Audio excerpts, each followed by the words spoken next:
Assalamualaikum warahmatullahi wabarakatuh.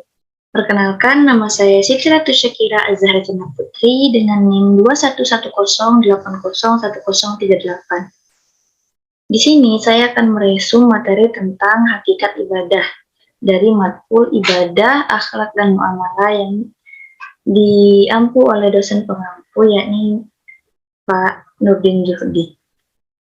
Baiklah, langsung saja saya mulai resum materi saya yakni hakikat ibadah.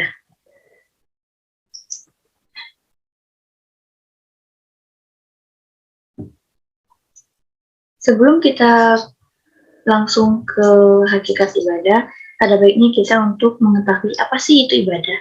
Nah, ibadah berasal dari bahasa Arab yaitu ibadah, yang bisa diartikan taat, patuh, tunduk, dan pengabdian. Sedangkan secara istilah, ibadah adalah sebutan yang mencakup seluruh apa yang dicintai dan diridhai Allah, baik berupa ucapan atau perbuatan, baik yang zahir maupun batin. Intinya, ibadah adalah sesuatu yang digemari Allah dan diridhoi oleh Allah. Nah, lalu apa itu hakikat ibadah? Menurut Said Qutb, ibadah yang menjadi tujuan keberadaan manusia atau yang merupakan tugas utama manusia adalah lebih luas dan komprehensif daripada sekedar pelaksanaan simbol-simbol. Hakikat ibadah bukan hanya sekedar menjalankan semua perintahnya dan menjauhi segala larangannya. Dengan demikian, hakikat ibadah tercermin dalam masalah berikut. Masalah pokok hakikat ibadah.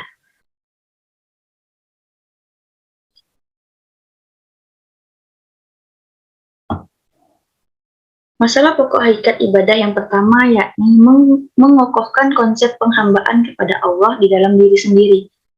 Seperti apa? Misalnya, meyakinkan atau mengokohkan perasaan bahwa di sana ada hamba dan keberadaan Rob Tuhan, ada hamba yang beribadah dan Tuhan yang disembah. Selain itu tidak ada penghambaan. Lanjut, yang kedua adalah menghadapkan diri kepada Allah dengan seluruh gerak hati, gerak anggota badan, dan gerak kehidupan. Semua itu hanya dihadapkan kepada Allah semata-mata dan seraya melepaskan segala perasaan lain dan melepaskan segala konsep kecuali konsep penghambaan kepada Allah.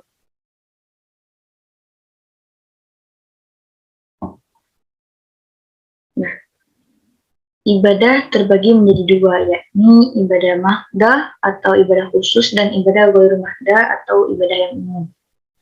Nah, yang pertama yakni ibadah mahdah.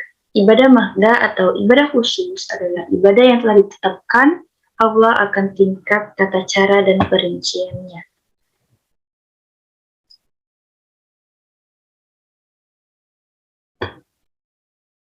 Jenis ibadah mahdah yakni adalah toharoh, wudu, tayamum, mandi besar, sholat, zakat, puasa, haji, umroh, dan seterusnya.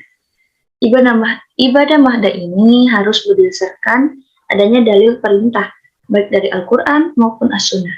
Jadi keberadaan ibadah mahdah ini merupakan otoritas wahyu, tidak boleh ditetapkan oleh akal atau logika. Karena tata caranya harus mengikuti Al-Quran dan Sunnah dan apa yang telah dicontohkan oleh Rasulullah. Salah satu tujuannya diutus Rasulullah adalah untuk memberi contoh.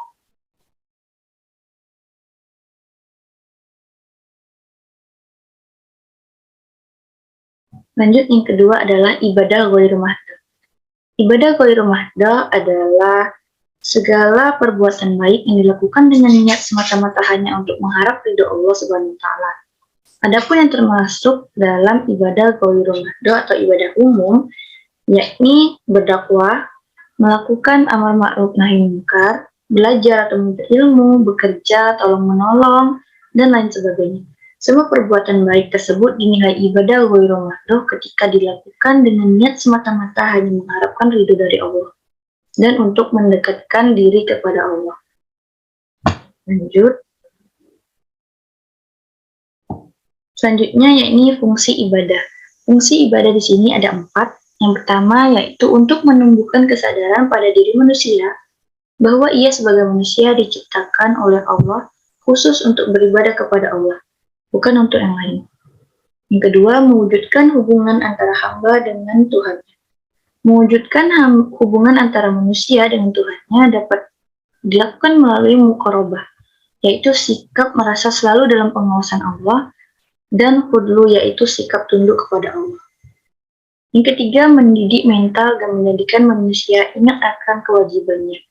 Dengan melakukan sikap ini atau memiliki sikap ini, setiap manusia akan memiliki kesadaran bahwa dia adalah anggota masyarakat yang punya hak dan kewajiban untuk menerima dan memberi nasihat kepada sesama manusia yang lain.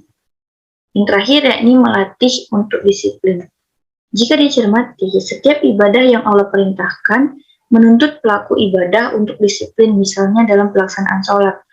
Ini mulai dari tata cara wudhu, rukun sholat, ketentuan waktu pelaksanaan, dan sholatnya pun itu mengajarkan untuk disiplin.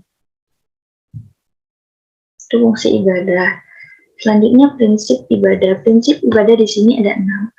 Yakni pertama harus menyembah kepada Allah Subhanahu wa taala. Selain kepada Allah Subhanahu wa taala, kita sebagai manusia dilarang untuk menyembah. Itu sudah dinyatakan sebagai musyrik. Yang kedua, tanpa perantara apapun. Jadi kita harus langsung menyembah kepada Allah seperti sholat, sujud, tanpa harus melakukan ibadah melalui perantara batu, pohon, matahari, dan lain-lain sebagainya. Yang ketiga, harus ikhlas. Setiap manusia yang beribadah kepada Allah itu harus ikhlas tanpa paksaan dan tanpa perintah apapun. Yang ini sesuai dengan kata hati. Yang keempat, harus sesuai dengan tuntutan. Yang kelima, seimbang antara dohir dan batin. Seimbang antara ibadah dohir dan ibadah batin. Yang keenam, yaitu mudah dan meringankan. Ibadah apapun yang penting itu mudah dan meringankan para hambanya Allah. Baiklah, sekian resume materi tentang hakikat ibadah dari saya sendiri. Mohon maaf apabila ada kesalahan kata atau kekeliruan kata. Kepada Allah, astagfirullahaladzim. Wassalamualaikum warahmatullahi wabarakatuh.